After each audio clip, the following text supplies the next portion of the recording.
Thanks for your time. We appreciate it. So this is the question people will now ask, right? How does the succession work? Okay, thank you very much. I think to kind of know how the succession works is to look at the different forms of succession and also to look at history. So basically, the succession can happen by bequest, meaning, the king, maybe through his will, can say that, you are going to succeed me. And also, it can also happen, by way of, let's say, maybe choosing the eldest one to say, this is the one that will lead. And it can either be male or female, or it can be both. And also succession, African succession, that is to say, is very much linked to the concept of lekgotla, which is an institution that is really responsible for royalty. And maybe it's important to make some distinctions and definitions. In a Western society, they have a concept of monarchy. So in African society, we don't really have a concept of monarchy, because if you analyze the word monarchy, it has two parts. There's mono and aki. So mono means one, and aki means governance. So in Western society, you have one ruler who is the king or queen. But in a traditional African society, you have a collective royalty system. So that means there's this lekgotla or inkundla, ibandla, who are connected to that. So whatever decision is made in terms of succession is usually ratified by this lekgotla. So collective is very important. Yeah. And it's interesting that actually African society, this lekgotla system, or this inkundla or ibandla system, does have a special part who are what we call advisors. An excellent example of that would be the father of Nelson Mandela, for example, in the Batembu royalty, who was there to advise amongst many things, but one of the advice had to do with the succession. Because African societies, because of their belief in collective, governance, for example, so they have this mechanism of advisors who are there to make sure that there's a smooth transition. So, for example, in his book, Long Walk to Freedom, President Mandela writes about when one of the Xhosa kings had passed away, and his father was approached for an advice, and there were two possible candidates there. And he chose one candidate who had not gone to a mission school, and the other one had gone to mission school. And he explained his reasons that it was important to take the one who was educated in traditional Xhosa society, because that person could be a better custodian. So that's one of the qualities. So I just want to make a point that our succession is very much linked to that. So in the case of course, the Royal Zulu royalty right now, so we do not know, for example, who's next in line. Of course, I know that during the time of Prince Letuktula, it was believed that he was next in line. Unfortunately, of course, he passed away. And then, but it's interesting that when you look at the age of the children, Letuktula, who was born 1970, and followed by Sibusile 1972. And Misuzulu in 1974, is very interesting to see that in their age there's not a big gap. It's only a gap of 2 years, for example. So that's another way of making sure that when succession has to happen, you're not going to have too many conflicts, because in a case where you have a lot of gap in terms of age, there are conflicts. Well, a good example is going to be when you go back to King Shaka, for example, Senzangakona, his father.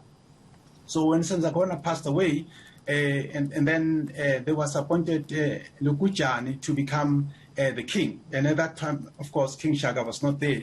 And then when King Shaka came, his Rahadi, we're talking about Mkaba here, favored King Shaka, because he felt that King Shaka, had better performance, would be a better performance, a leader than the one that was elected there. And what happened in that particular case is that the King Rahadi assisted King Shaka to take over, but that particular process was chaotic, was violent, that kind of stuff.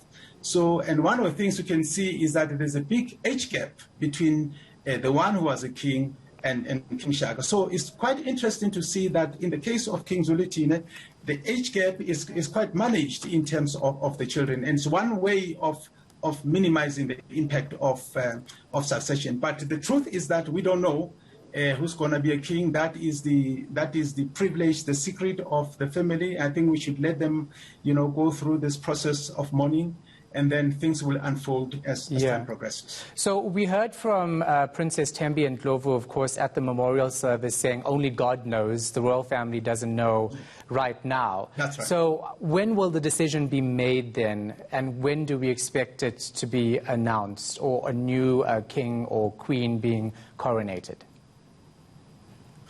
Well, that's a tough one, really. I don't expect it to happen too far away, but it's very hard to say. Whatever we can say right now would be more speculative, really. So I would rather, leave it, especially since they're going through this sensitive time of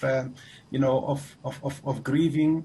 I think out of respect to this family, I think it's better to kind of veer away from those specific questions as to when are they going to come up with the choice in terms of who's going to take over. Yeah. And maybe also I should make a point that also we know that, the passing of a king is also a period, it's a very traumatic period, but it's also a period of great vulnerability. It's a period of where really peace is very important, and you heard during the funeral, during the memorial service today, of course, the funeral, there was a lot of emphasis on the aspect of peace, and also showing the actions of the king, how he worked very hard for peace. For example, President Ramaphosa making a point that during his reign he brought peace in Zulu. We remember, during those apartheid years, how there was a lot of bloodshed in the country, and it looks like this country was going to go down. And he worked a lot to bring about peace. But it's very important to make the note that the credit in terms of that peace that was brought about in the land of South Africa, credit goes to Jacob Zuma, of course, the former president. Because he used his superior peacemaking skills to bring about the peace. So both Mandela and King Zwelithini, they give credit to him for that. Yeah. So I think the aspect of peace is very important at this stage.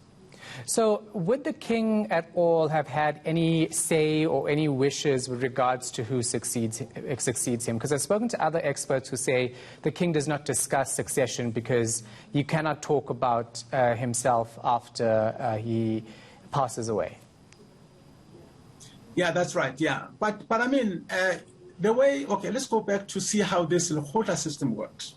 So in the Lekgotla system, which is a collective system, basically, the succession has to be ratified by the Lekgotla system. It's basically how it works, as opposed to in a Western society where the succession is determined by the bloodline. When you read a bit of history in Europe, you'll find that, the idea of hereditary monarchy came about in order to resolve the issues of succession battles and stuff like that. I think as far back as around the 1600s, that's when it became legal that the succession can only be through the bloodline. But in African societies, the succession is always through the collective via the Lekgotla system. Now, the king is allowed, of course, the king or queen is allowed that, because the kingship or the ruler in African society is very much performance-based as opposed to bloodline-based in Western society. So performance-based meaning that the Lekgotla, if they feel that the king is performing very well, the king has the right to, for example, recommend that, I would like my son to be the one that succeeds me, that sort of stuff. But usually that's going to be ratified by the Lekgotla, which is the case in the case of the Batembu example I was giving about Mandela in his book, The Long Walk to Freedom. So his father made the recommendation, and then it was ratified by the Xhosa Lekgotla system. And then, but of course, because it was during the colonial times, it also had to be ratified by the magistrate. Yeah. You see, because we were living under colonial times. And so the king does have that input in terms of that. Yeah, and one last question. This Lekgotla you speak of, who exactly is involved? Does it only involve the royal family or the royal house? No. And the royal family is only part of that. Yeah. It has got a lot of people coming from different clans, for example, who are part of the Lekgotla system. Because what happens, okay, maybe another point that will help to clarify this is that any governance is underpinned by some type of economic system that exists.